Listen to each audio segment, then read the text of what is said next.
Санација и отстранување на делови од пешачката патека вдолж Дојранското крајбрежје бараат граѓаните, но и посетителите на Дојран. Патеката која се градеше пред неполни 6 години со пари од Министерството за транспорт на повеќе позиции е во очајна состојба.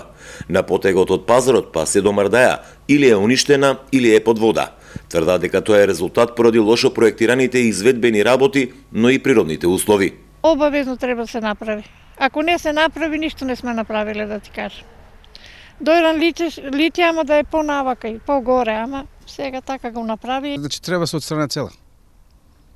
Цела се отстрана. Џабе ќе се санира, ко пак ќе дојде исто. Патеката од ветерот, од невреме. Многу ветер имаше и се упропасти. Страшно е живот направен. Ова е држи буре воду док мајстори оди работа. А страшно. Оваа лепота да се губи за ништо. Општинските власти најавуваат санација на дел од патеката кон Мардаја. Уверени се дека брзото уништување на истата не е само заради брановите, туку и поради лошо проектираните и изведбени градежни работи. Дел од патеката, според градоначалникот, ќе биде и отстранета.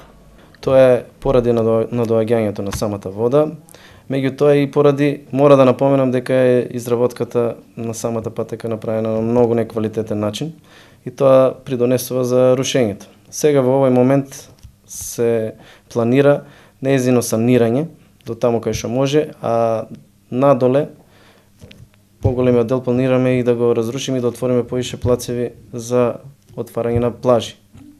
За ова патека во должина од 2,5 километри, според документацијата на општинските власти, државата има потрошено околу 800.000 евра. Се градеше во периодот од 2010 до 2012.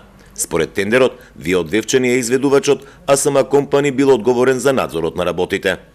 Ова е патеката до Мардаја. Дел за велосипедисти, дел за пешаци. Изградена е во 2012 година. 6 години подоцна, истата е во очајна состојба.